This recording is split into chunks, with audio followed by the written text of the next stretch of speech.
Cher. 200 000. Huntington me le reprend à 22. Yes. Huntington. Connais pas. Huntington. La galerie. Huntington. Ah, la galerie Huntington te le reprend à 22. Non, pas la galerie. Lui. Huntington. Lui-même. Pour lui. Et pourquoi c'est pas Huntington qui l'a acheté? Parce que tous ces gens ont intérêt à vendre à des particuliers. Il faut que le marché circule. Ah oui. Moi, j'ai pas de vision à donner de l'art contemporain. Je dis pas que c'est de la merde. Hein.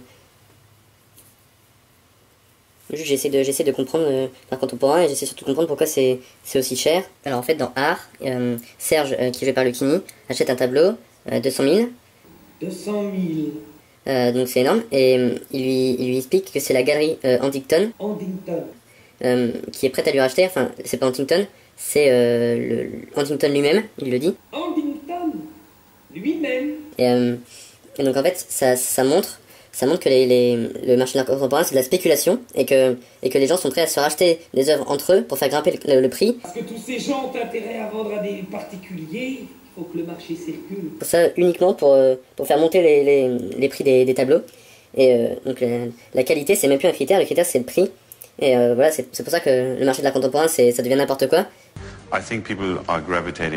Le principal souci des acheteurs, c'est de savoir qui est l'artiste le plus en vue, le plus original, le plus à la mode. Les galeries reçoivent souvent des appels de spécialistes, d'investisseurs qui veulent connaître la nouvelle vedette, la dernière tendance. C'est ça qui intéresse tout le monde. C'est la règle du jeu? Oui, c'est devenu la règle du jeu. Et il n'y a rien de mal à ça parce que c'est devenu une marchandise comme une autre. La seule différence, c'est qu'elle peut faire partie de votre vie sociale. Elle vous donne un certain statut, une certaine position. On dit aussi que vous protégez les prix de Warhol. Il y a du vrai là-dedans? Non, ça veut dire quoi, protéger? Par exemple... Je vous l'ai dit tout à l'heure que c'était mon artiste préféré. C'est mon artiste. Je l'adore, c'est la passion de ma vie. Alors pourquoi dites-vous que je protège les prix? Je ne protège personne. Je me protège moi parce que j'aime cet artiste. Vous avez regardé ce tableau depuis que vous l'avez acheté? Non. Je suis très occupé. Depuis que je l'ai acheté, je n'ai pas eu le temps.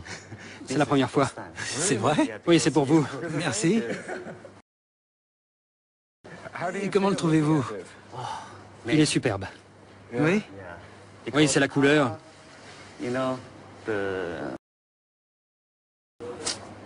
La peinture, c'est peint de manière très très originale. Oui, c'est un tableau magnifique.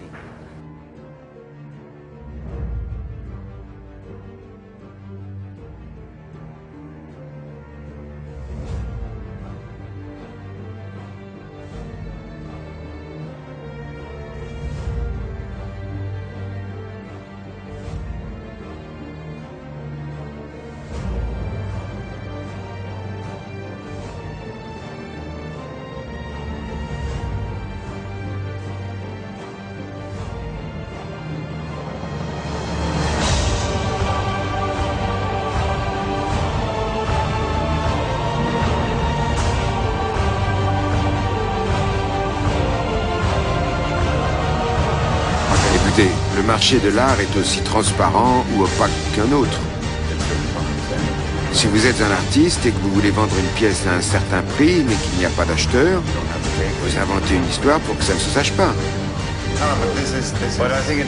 Je pense que le galeriste a rogné sur sa marge, que l'artiste a baissé son prix et qu'ils ont constitué une espèce de groupe qu'il a acheté.